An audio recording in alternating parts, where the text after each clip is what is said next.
Monsieur, bonsoir et merci d'être avec nous. À la une, ce soir, le barrage de Afignam est réceptionné après 12 mois de travaux. Cet ouvrage va booster la production rizicole de la localité, ainsi contribuer à l'autosuffisance en riz du pays. Vaccin contre la Covid-19 au Sénégal, la grande inconnue.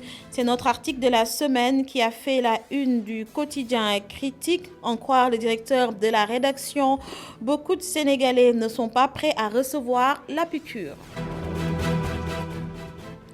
Ce soir, on s'intéresse au métier de ferrailleur avec Aliou Samb qui compte 25 années d'expérience dans ce métier. Et nous irons au Mali où le coronavirus a repris du service. Le pays enregistre un pic de plus de 150 cas de Covid-19 par jour depuis le début du mois de décembre. L'État malien a mis en place des mesures restrictives.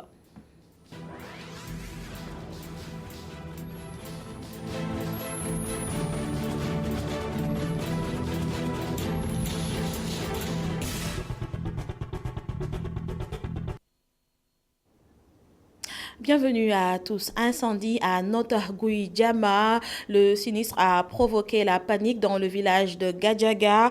Pour l'heure, les causes de cet incendie sont inconnues, mais du côté des autorités locales, l'on pointe du doigt Forteza Petrosen. Les flammes, c'est depuis ce matin.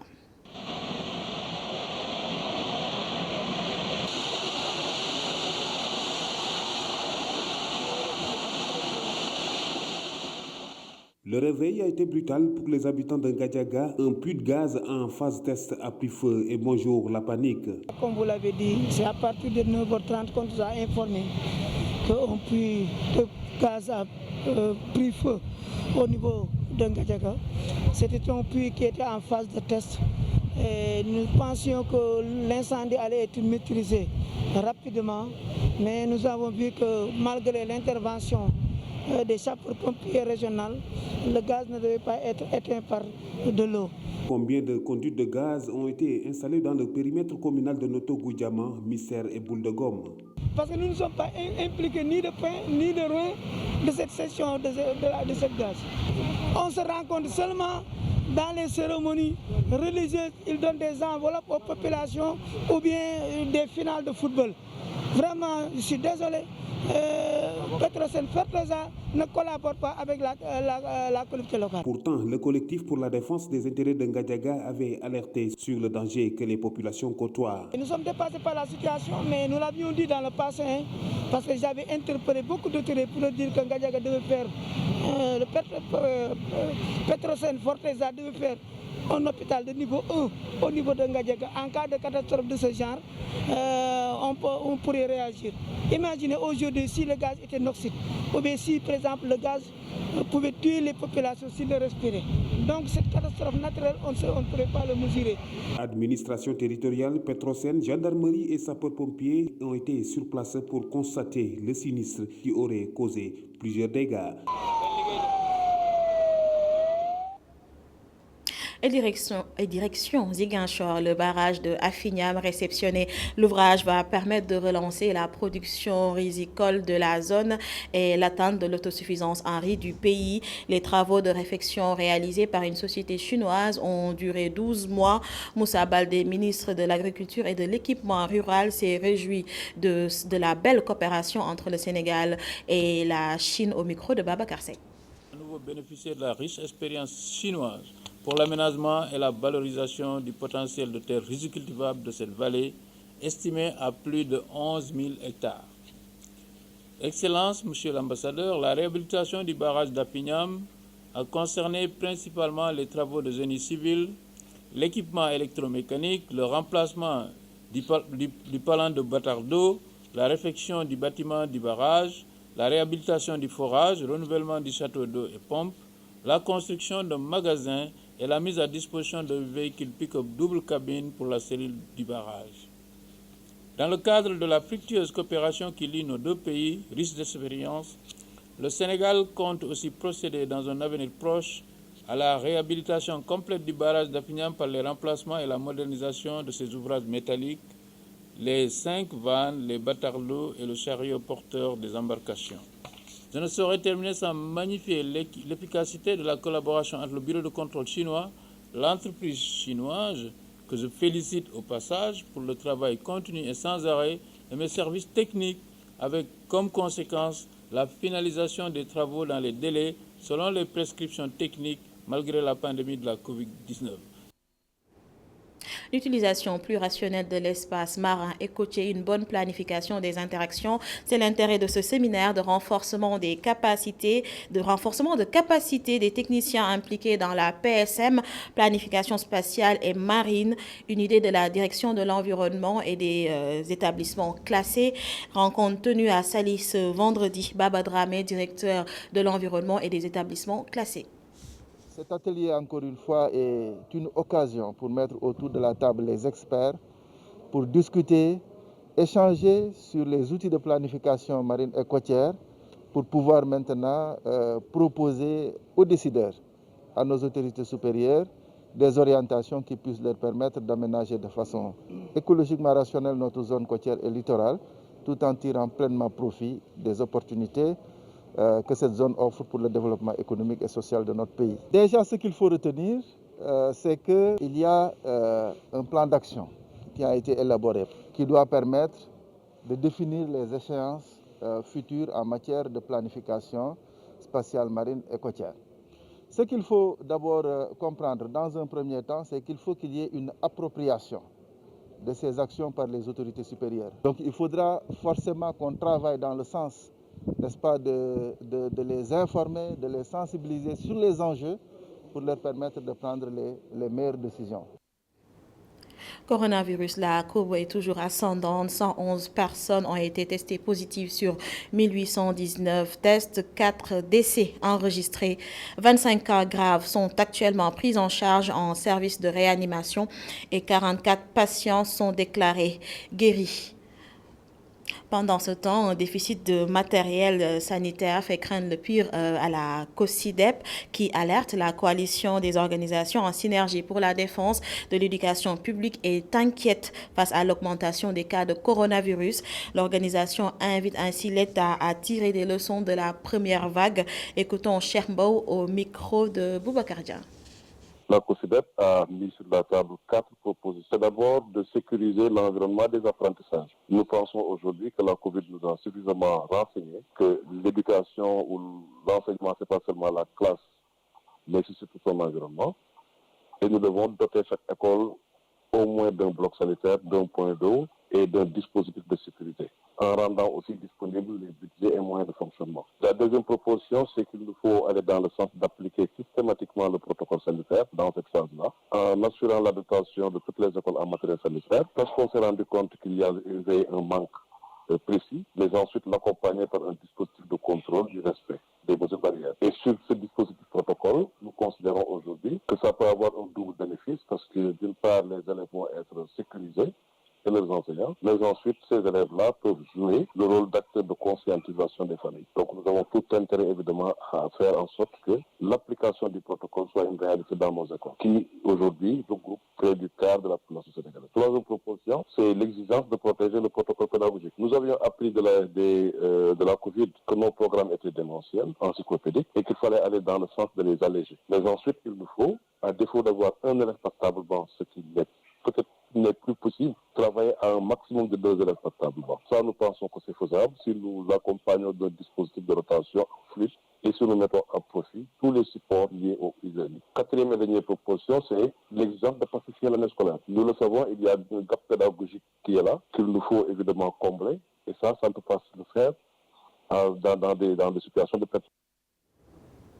Parlons de la dermatose qui avait touché quelques pêcheurs. Beaucoup de Sénégalais avaient arrêté de consommer du poisson à cause de cette maladie. Vendeuses de poissons et restauratrices avaient subi le coup et les contre-coups. Aujourd'hui, la tendance s'inverse. Ces derniers font face à un autre problème, la cherté du poisson. C'est un reportage de Abdourahmane Li. Une grande ambiance règne au marché de Fass, notamment sur ce périmètre des vendeuses de poissons. Les clients valsent.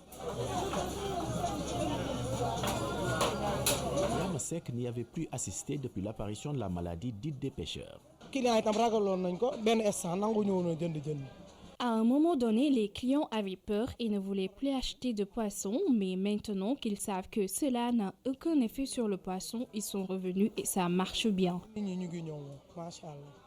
Une maladie mystérieuse qui a également eu des effets sur les affaires de cette autre poissonnière. L'apparition de cette maladie, Ndoyesi avait vu ses affaires baisser.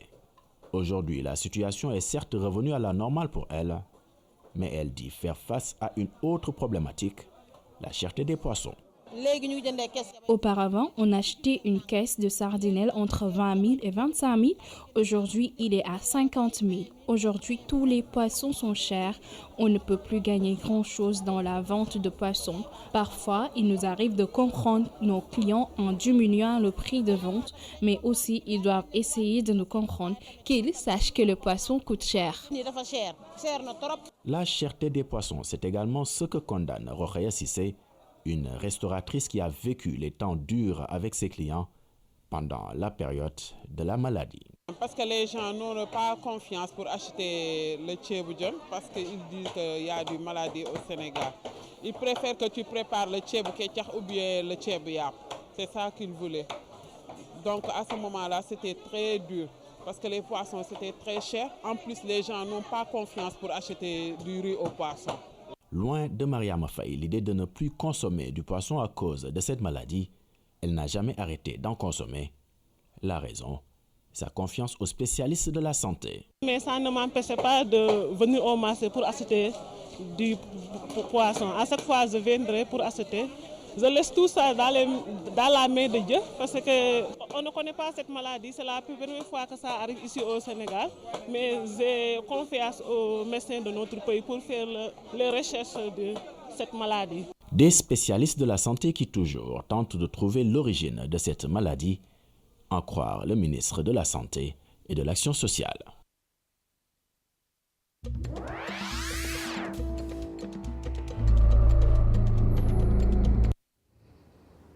Et direction le Mali qui adopte de nouvelles mesures. Tous les établissements publics et privés resteront fermés jusqu'au 10 janvier. Les bars et restaurants le seront également durant 14 jours à compter de ce samedi. Selon les nouvelles mesures sanitaires éditées par le gouvernement, le pays enregistre un pic de plus de 150 cas de Covid-19 par jour depuis le début du mois de décembre.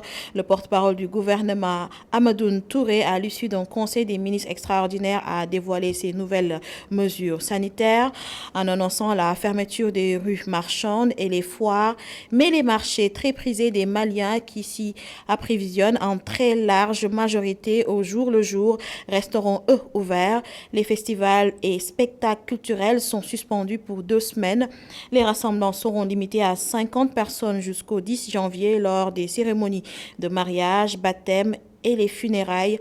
Des comités de veille et de suivi des gestes barrières seront mis sur place depuis le début de la pandémie. 6049 cas ont été officiellement enregistrés, dont 211 mortels pour une population d'environ 20 millions d'habitants.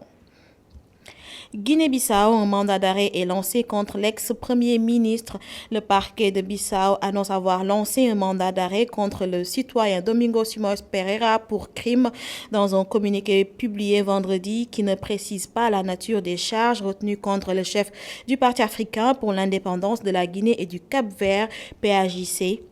L'ancien homme d'État n'avait pas répondu à plusieurs convocations du procureur général Fernando Gomes pour une audition relative à des fonds versés en 2014 par le FMI à la Guinée-Bissau d'un montant de 35,2 milliards de francs CFA alors qu'il était Premier ministre. Ces fonds ont ensuite disparu des comptes de l'État selon les autorités. Candidat malheureux lors du second tour de l'élection présidentielle de décembre 2019 face à Umaro Sissoco Embalo, Domingos Simões Pereira a quitté la Guinée-Bissau en mai et se trouve actuellement au Portugal selon son entourage familial et la direction de son parti. Et pour rappel, le PAJC conteste toujours la victoire d'Embalo, reconnue en avril par la Communauté économique des États de l'Afrique de l'Ouest, CEDEAO, comme président face à son candidat Domingos Simões Pereira. En Somalie, 6 personnes, dont 3 hauts gradés de l'armée ont été tués vendredi dans un attentat suicide dans le centre du pays, devant un stade où le Premier ministre Roble Mohamed Hussein était attendu. Selon la police, les islamistes radicaux du groupe Al-Shabaab liés à Al-Qaïda ont revendiqué dans un communiqué l'attentat qui visait selon eux le Premier ministre. Celui-ci n'était pas encore arrivé au moment de l'explosion. Le groupe Al-Shabaab a affirmé que plusieurs officiers de l'armée avaient péri, citant les commandants de 2 unités militaires locales. Et selon des témoins, l'explosion a provoqué la panique à l'intérieur du stade. Direction la France où les sans-papiers de Paris ont battu le macadam pour une régulation massive. De concert avec des associations de défense des droits des migrants, les manifestants ont montré leur colère au gouvernement français. Pourtant, une proposition de loi est dans les circuits de l'Assemblée nationale française pour régulariser ceux qui ont pris le risque de travailler en période de pandémie de coronavirus. Abdoulatif Diop. Au moment où l'Assemblée nationale française s'apprête à examiner une proposition de loi devant régulariser les sans-papiers qui ont travaillé pendant la pandémie Covid-19, les associations de défense des droits des migrants ont battu le macadam ce vendredi à Paris. Des milliers de sans-papiers, dont des étudiants étrangers, ont manifesté dans les rues de Paris pour réclamer une régularisation massive des immigrés. Organisés par des associations et ONG, les migrants ont marché à travers les artères de Paris Opéra pour réclamer des papiers à l'État français. Beaucoup de Français, la plupart issus de la diversité, ont également répondu à l'appel pour se solidariser et s'insurger contre les conditions de vie précaires des migrants. Comme les autres personnes sans papiers, les étudiants subissent également la précarité qu'entraîne leur statut administratif. Au-delà de la précarité des revenus, s'ajoute celle en matière de logement dont beaucoup d'étudiants étrangers se confrontent à leur arrivée. Beaucoup de ces apprenants se trouvent la plupart sans papier à cause des tracasseries administratives au sein des préfectures, d'où l'impossibilité de pouvoir s'inscrire à l'université. Voilà autant de raisons parmi d'autres qui ont provoqué la colère et la révolte des migrants qui n'écartent pas la possibilité de remettre ça dans les prochaines semaines si le gouvernement français ne les entendrait pas. Abdoulatif Diop, Paris, iRadio.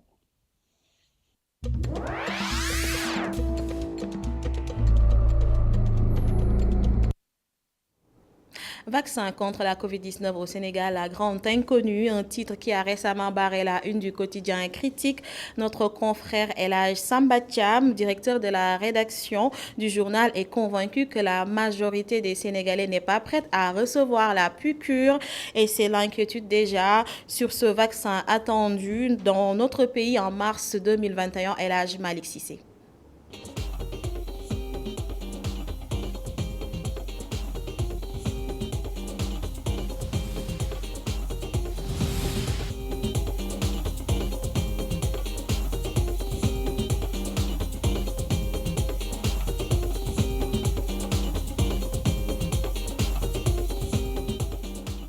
Le vaccin contre la COVID-19 suscite espoir pour les uns et inquiétude pour les autres. Le quotidien Critique pose le débat et s'interroge.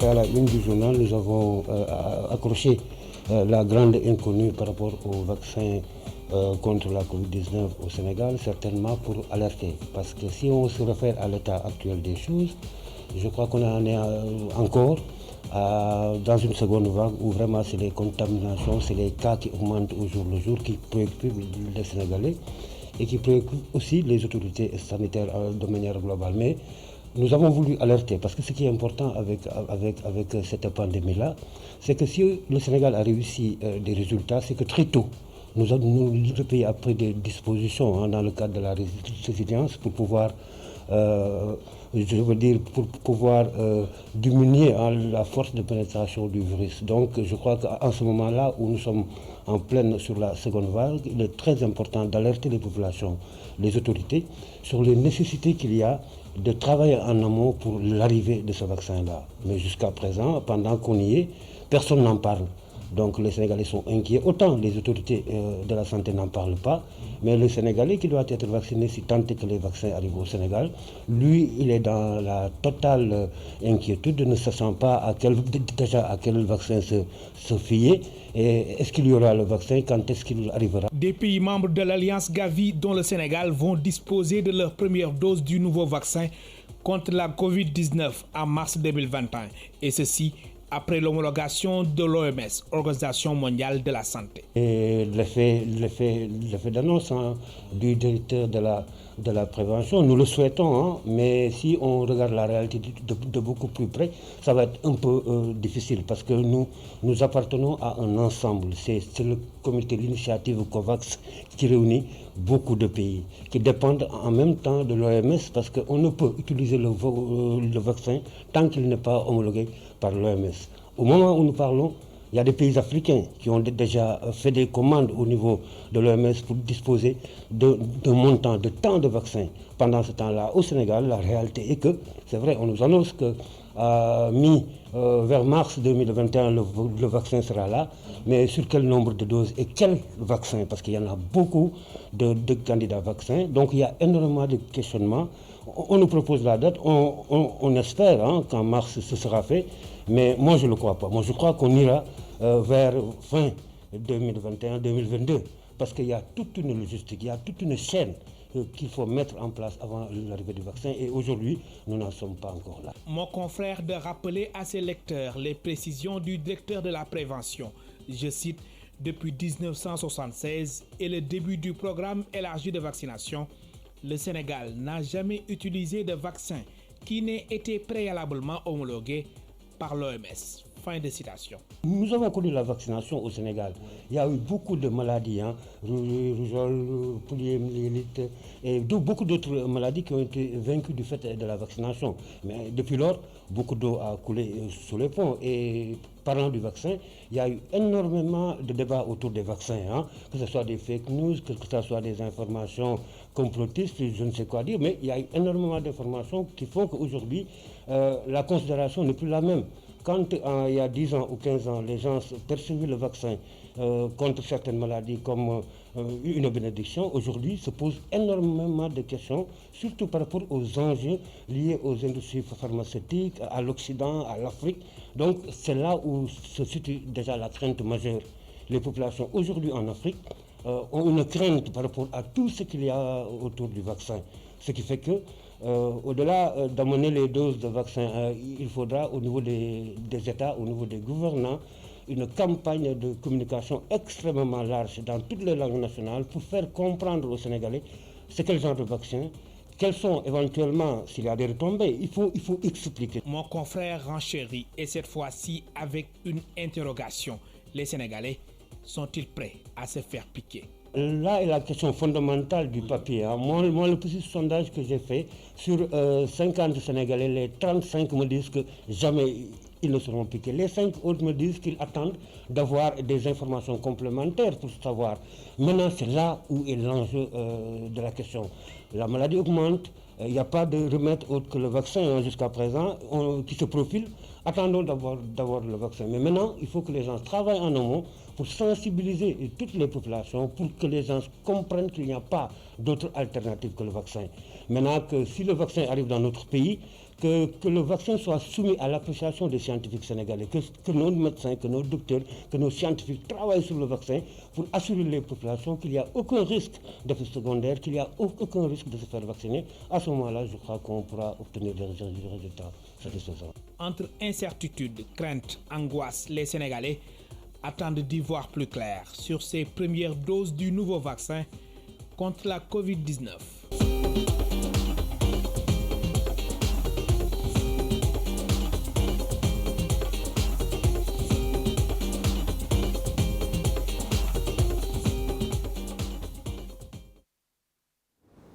Les ferrailleurs, vous les voyez souvent dans la rue derrière leur chariot. Ce soir, avec Abdourahmane Ly, nous allons à la rencontre d'un des leurs. Aliou Samb vend des débris de pièces en fer ou pièces de métal hors d'usage depuis ses 18 ans. Il sera notre pont pour cette immersion dans un métier plein de mystères. Regardez. Difoncé, quartier général des mécaniciens mais aussi des ferrailleurs de Dakar. C'est à la Médina, quartier très bruyant, où Aliou Samb exerce ce métier depuis l'âge de 18 ans. Il y a différents types de métal. Il y a le fer noir, le cuivre et l'or. Cependant, pour le moment, on ne s'intéresse pas à l'or. On s'intéresse à tout type de métal, toutefois, mais pas à l'or. Très jeune, Alioune quitte les bancs pour se concentrer dans la vente de métal comme le fer. Il avait comme mentor son oncle. Je n'ai pas duré dans les études. Après quelques années, j'ai décidé d'abandonner pour me trouver un travail et venir en appoint aux parents. C'est là que je suis venu ici rejoindre mon oncle qui me montrait comment fonctionne le métier de ferrailleur. J'ai arrêté mes études en classe de CM2. 25 ans d'expérience. Aujourd'hui, rien ne lui échappe dans ce métier. Concrètement, ces ferrailleurs envoient ceux considérés comme leurs élèves sur le terrain. Des apprentis qui vont à la chasse au trésor, le métal. Dès que tu viens, on te donne un chariot. Tu sillonnes les rues de Dakar à la recherche du métal. Parfois, tu gagnes 500, voire 1000 francs la journée. Au fur et à mesure, une personne peut débourser un budget de 20 000 francs et te demande d'aller chercher du fer pour lui. À la longue, la personne peut s'en sortir avec un bénéfice de 5 000, voire plus, ce qui pourra lui permettre à la longue de lui-même en acheter puis revendre. L'essentiel de leurs élèves leur viennent des régions du Sénégal. Au centre principalement, ils font le tour de Dakar avec leurs chariots et ciblent parfois des zones où des déguerpissements et destructions de bâtiments ont été exécutés avant de passer au pesage. Partout où l'on entend parler de déguerpissement et de démolition de bâtiments, on envoie nos éléments sur le terrain. Nous leur donnons de l'argent une fois sur place. Soit ils achètent le fer, soit on les leur offre. Mais dès qu'ils viennent ici, ils nous les vendent. Un travail de chaîne qui trouve au sommet des importateurs de métal. Des richissimes qui travaillent en étroite collaboration avec ces ferrailleurs. Il y a un niveau supérieur où l'on retrouve nos patrons. Eux, ils sont dans l'importation et n'achètent que des fers neufs. Parfois, ils en achètent dans des usines et reviennent pour nous les revendre.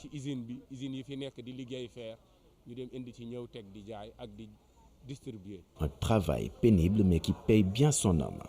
Révélation d'Aliou qui apprend qu'en une journée, il peut gagner 1 million de francs CFA. J'ai pu bâtir ma maison grâce à ce métier. J'ai ma propre voiture et ma moto que j'ai achetée en exerçant le métier de ferrailleur. De plus, j'ai 2 femmes et je prends bien soin d'elles. Je rends grâce à Dieu. Au moment même où je vous parle, je peux rentrer avec un bénéfice d'1 million. Bénéfice 1 million. À 43 ans, Aliou Samb, ferrailleur, invite les jeunes à croire en eux et surtout à être patients face à leurs objectifs, qu'importe le métier qu'ils exercent. Considérant que tout début est difficile, Aliou les invite à s'armer de persévérance qui, selon lui, est la seule arme de la réussite. Parce que beaucoup de fait, il y a le L'information continue sur www.emedia.sn. Ce soir, vivez en direct l'événement Eva Ombelico en compagnie de Boubacar Diallo qui vous déroule le tapis rouge. Bonne soirée.